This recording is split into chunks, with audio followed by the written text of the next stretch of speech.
Hi అండి. Welcome to study with tricks. ఈ రోజు మనం 29థ్ ఏప్రిల్ కరెంట్ అఫైర్స్‌ను డిస్కస్ చేయబోతున్నాం.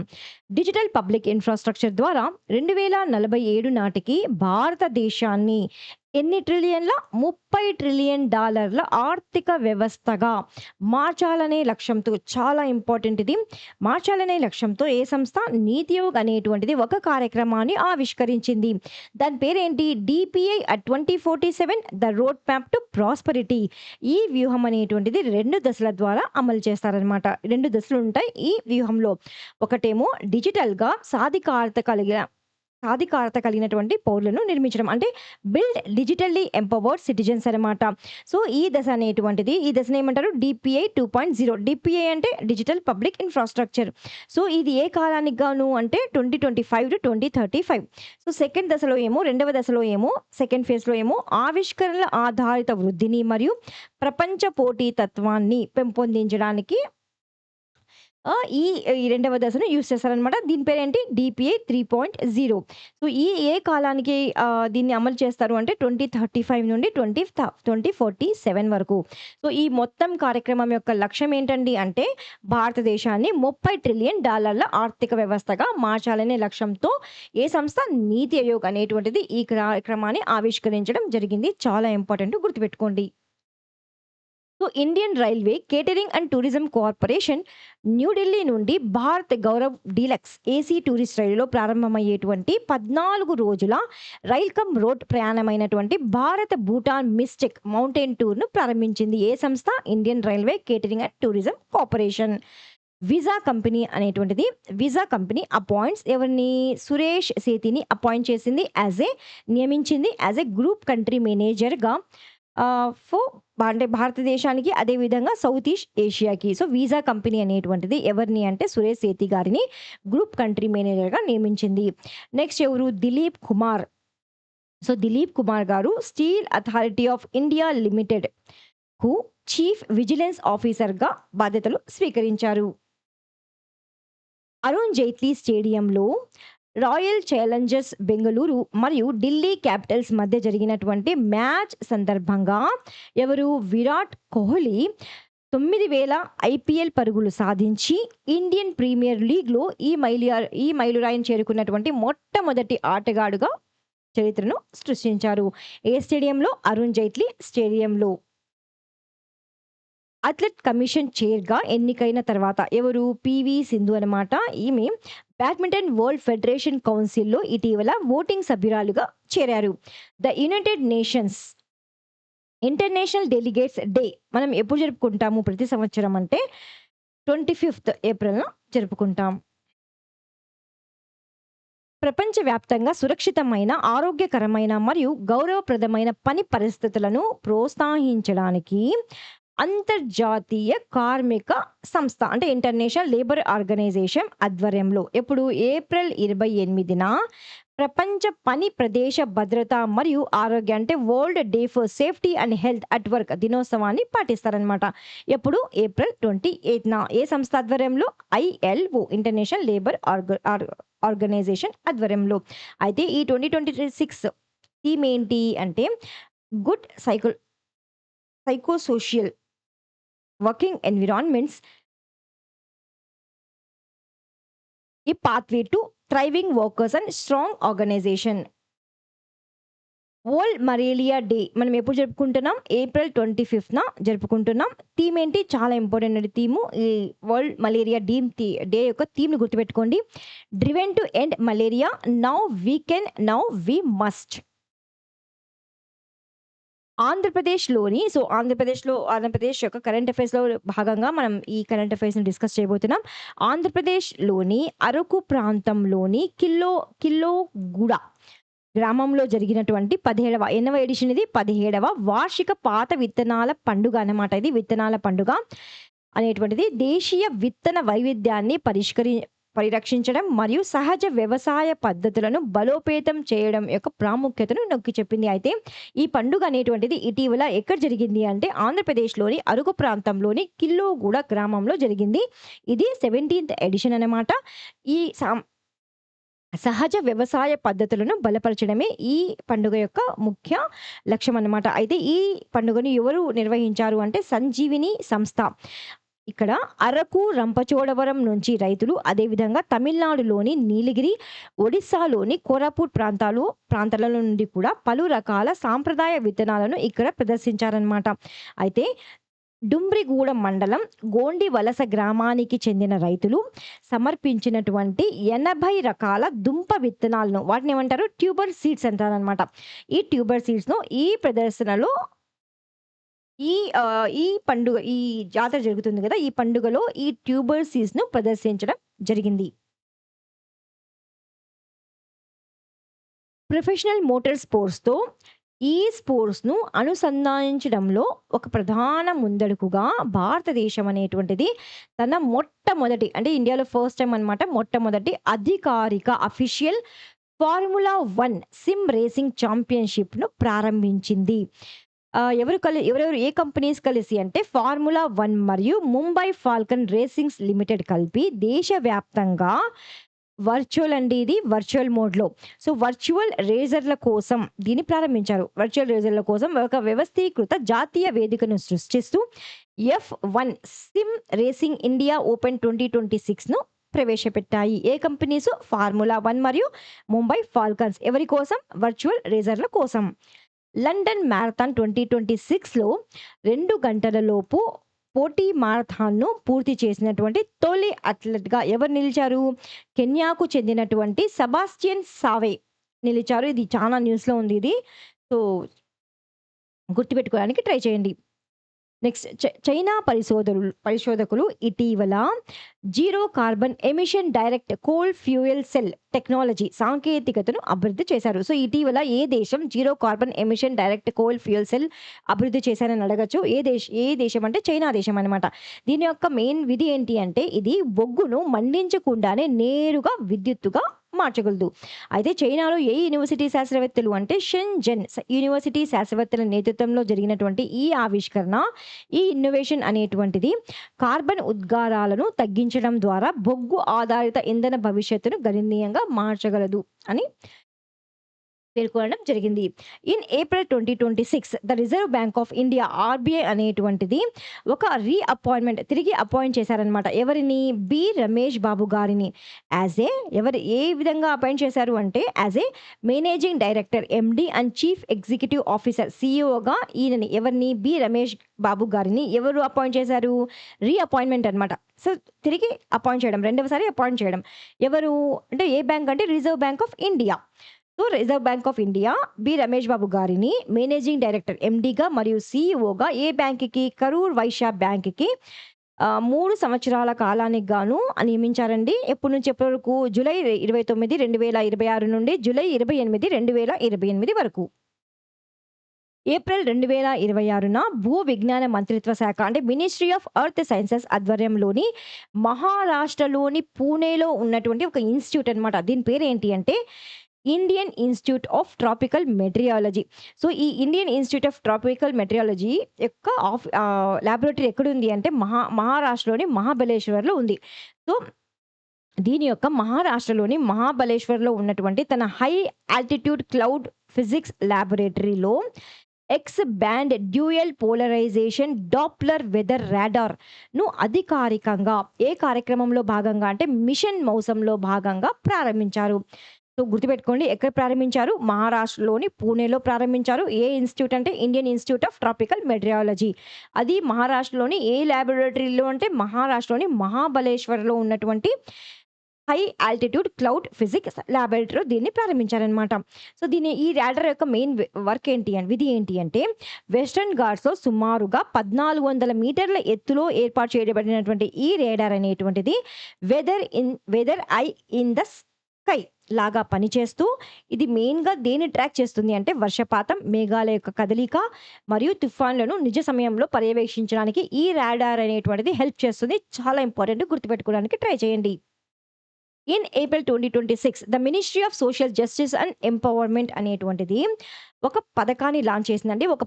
పథకంలో భాగంగా ఒక యాప్‌ను లాంచ్ చేసిందనమాట. ఆ యాప్ పేరు ఏంటి అంటే SMILE beggary survey mobile application launch చేసింది. ఈ స్మైల్ అంటే ఏంటి? Support for marginalised individuals for livelihood and enterprises. So, ఈ యాప్‌ను లాంచ్ చేసిందనమాట. ఇందులో ఏ కార్యక్రమంలో భాగంగా అంటే, చింతన్ శివిర్ కార్యక్రమంలో భాగంగా ఈ చింతన్ శివిర్ ఎక్కడ జరిగింది? చండీగఢ్‌లో జరిగిందనమాట. చండీగఢ్ పంజాబ్‌లో జరిగింది. 24 ఏప్రిల్ నుండి 26 ఏప్రిల్ వరకు జరిగిందనమాట. సో, ఏ మినిస్ట్రీ అంటే ministry of social justice empowerment. ఈ పథకం వీరికి సంబంధించినటువంటి పథకమే ఈ స్మైల్ పథకం అనమాట. సో, ఈ పథకాన్ని ఎన్నేళ్ల కాలానికి తీసుకొచ్చారు అంటే 2021 నుండి 2026 మధ్యలో ఈ పథకాన్ని అమలు చేస్తారు.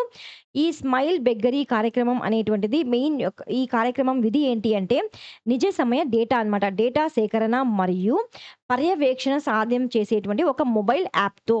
సో, ఎవరికైతే ఆహ్ ఆశ్రయం అనేటువంటిది ఉండదు. ఎవరికైతే నైపుణ్యాలనేటువంటివి ఉండవో, వారి యొక్క డేటాను ట్రాక్ చేసి వారికి రీహాబిలిటేట్ చేస్తుందనమాట. సో, పునరావాసానికి మద్దతు చేస్తుంది. ఈ smile beggary survey mobile application అనేటువంటిది. ఎగ్జామ్‌లో గనక అడిగితే ఈ మొబైల్ అప్లికేషన్ పేరన్నా అడగొచ్చు. లేదా ఈ మొబైల్ అప్లికేషన్ తీసుకొచ్చినటువంటి మినిస్ట్రీ ఏది అని అయినా అడగొచ్చనమాట.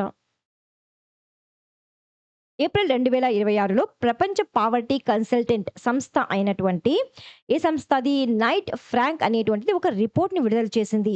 ఆ రిపోర్ట్ పేరేంటి? The wealth report 2026. ఇది ఎన్నవ ఎడిషన్? 20వ ఎడిషన్‌ని విడుదల చేసిందనమాట. ఈ నివేదిక ప్రకారం ఏ నివేదిక? ది వెల్త్ రిపోర్ట్ నివేదిక ప్రకారం ఎప్పటి నాటికి? 2026 నాటికి 19,877 మంది అత్యధిక నికర విలువ కలిగినటువంటి వ్యక్తులు భారతదేశంలో ఉన్నారు. సో, అత్యంత నికర విలువ కలిగిన అంటే ultra high net worth individuals. So, మీకు ఇంగ్లీష్‌లో అదే విధంగా తెలుగులో కూడా ప్రొవైడ్ చేస్తున్నానండి ఈజీగా అర్థమయ్యే విధంగా. సో, అత్యధిక నికర విలువ కలిగినటువంటి వ్యక్తులు మరియు 207 మంది బిలియనీర్లతో భారతదేశం ప్రపంచవ్యాప్తంగా ఎన్నవ స్థానంలో నిలిచింది అంటే 6వ స్థానంలో నిలిచింది. ఏ రిపోర్ట్ ప్రకారం అంటే ద వెల్త్ రిపోర్ట్ 2026 ప్రకారం ఈ వెల్త్ రిపోర్ట్‌ని ఏ కంపెనీ విడుదల చేసింది అంటే ద నైట్ ఫ్రాంక్. 38వ సెబీ అనమాట. సెబీ యొక్క ఫౌండేషన్ డే సందర్భంగా వ్యవస్థాపక దినోత్సవంలో భాగంగా ఆర్థిక మంత్రి అయినటువంటి నిర్మలా సీతారామన్ గారు ఒక మిషన్‌ను ప్రారంభించారు. ఆ మిషన్ పేరేంటి? మిషన్ జాగరూక్ అన్నమాట. అయితే ఈ మిషన్ జాగరూక్ అనేటువంటిది మెయిన్‌గా ఎవరి కోసం హెల్ప్ చేస్తుంది అంటే రిటైల్ ఇన్వెస్టర్స్ కోసం. సో, రిటైల్ ఇన్వెస్టర్స్‌కు తప్పుడు సమాచారం అదేవిధంగా రిటైల్ ఇన్వెస్టర్స్‌ను తప్పుడు సమాచారం, అదేవిధంగా మోసం మరియు మోసపూరిత ఆర్థిక కాంటెంట్ నుండి రక్షించే లక్ష్యంతోనే దేశవ్యాప్తంగా చేపట్టినటువంటి ఒక పెట్టుబడిదారుల అవగాహన ప్రచారం లేదా ఇన్వెస్టర్ అవేర్‌నెస్ క్యాంపెయిన్ అనమాట. ఏంటిదిది అంటే మిషన్ జాగరూక్. ఈ మిషన్ జాగరూక్‌ను ఎవరు ప్రారంభించారండి అంటే నిర్మలా సీతారామన్ గారు. ఏ కార్యక్రమంలో భాగంగా అంటే సెబీ యొక్క వ్యవస్థాపక దినోత్సవంలో భాగంగా.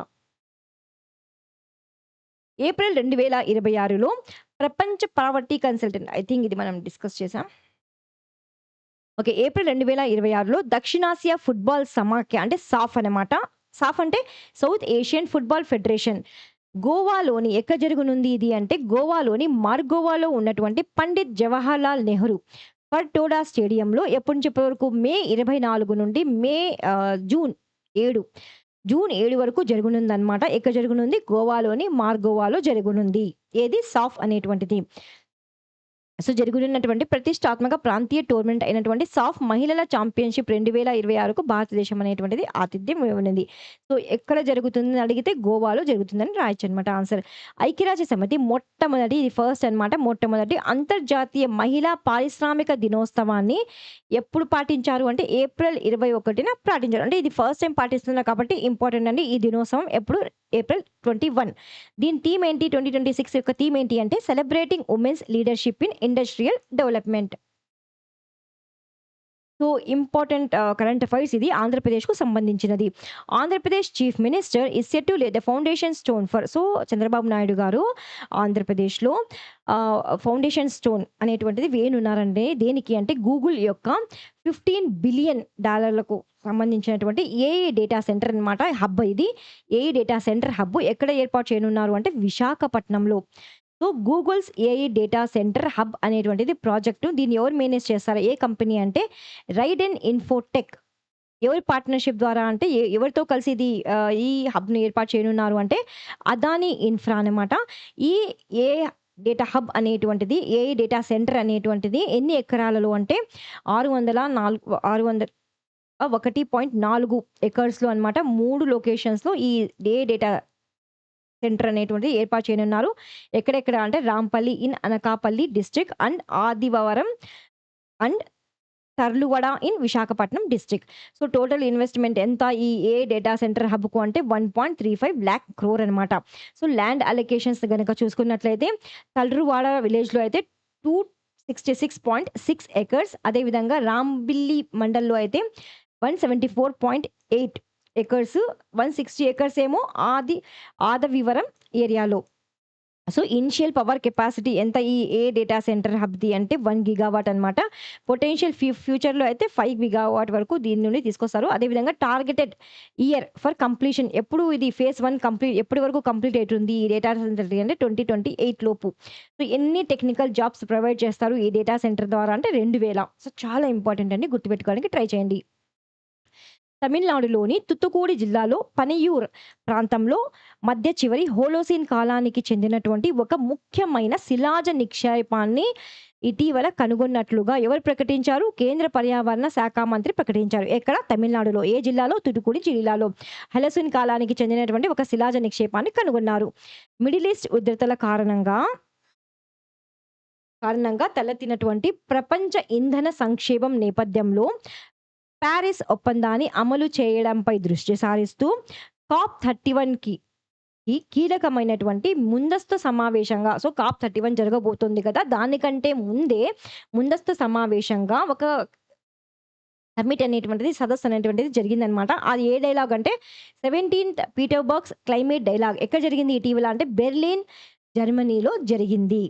గుర్తుపెట్టుకోండి. 17 పీటర్బర్గ్స్ క్లైమేట్ డైలాగ్ ఇటీవల ఎక్కడ జరిగింది అని అడగొచ్చు. ఎక్కడ జరిగింది అంటే బెర్లిన్, జర్మనీలో జరిగింది. ఇటీవల పర్యాటకులు విక్రయించేటువంటి జంక్ ఫుడ్ వల్ల కలిగే దుష్ప్రభావాలను ఎదుర్కోవడానికి ఏ ఏ జాతి అంటే జిబ్రాల్టర్‌లోని బార్బరీ మకావ్ ఒక కోతి జాతి అన్నమాట ఇది. ఈ బార్బరీ మకావ్ అనేటువంటి కోతులు మట్టిని తింటాయని ఇటీవల శాస్త్రవేత్తలు గమనించారు. స్పీసీస్ ఇన్ న్యూస్‌లో భాగంగా దీన్ని మనం డిస్కస్ చేసాం ఇక్కడ. అనేక సంస్థలకు చెందినటువంటి శాస్త్రవేత్తలు ఇటీవల ఒక రంగాన్ని అన్వేషిస్తున్నారండి. ఆ రంగం పేరేంటంటే సైబోర్గ్ బోటనీ. సో, ఇది ఏంటి మెయిన్‌గా అంటే ఇది మొక్కలను సజీవ సర్క్యూట్ బోర్డ్‌లాగా మారుస్తుంది. సో, ఎగ్జామ్‌లో డైరెక్ట్‌గా ఈ వర్డ్ ఇచ్చి సైబోర్గ్ బోటనీ దేని గురించి తెలుపుతుంది అని అడగొచ్చనమాట. ఇది మొక్కలను సజీవ సర్క్యూట్‌గా మారుస్తుంది. ఇది సజీవ మొక్కలను ఎలక్ట్రానిక్ భాగాలతో అనుసంధానించేటువంటి ఒక హైబ్రిడ్ వ్యవస్థ. సో, మెయిన్‌గా ఇక్కడ జీవించి ఉన్నటువంటి మొక్కల యొక్క జీవ ప్రక్రియలను ఉపయోగించుకొని వాటిని కృత్రిమ ఎలక్ట్రానిక్ కార్యాచరణతో విలీనం చేయడమే ఈ సైబోర్గ్ బొటానీ యొక్క ముఖ్య లక్ష్యం. సో, ఇవి మెయిన్‌గా బయోసెన్సర్‌లుగా పనిచేసి మొక్కలలో జరిగేటువంటి జీవ రసాయన మార్పులను గ్రహిస్తాయన్నమాట.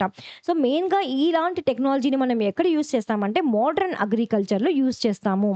సో, మెయిన్‌గా అయితే ప్రిసిషన్ ఫార్మింగ్ మనకి ఎలాంటి ఉత్పత్తులను మనం పండించాలనుకుంటున్నామో అలాంటి ఉత్పత్తులు పండిస్తాం కదా!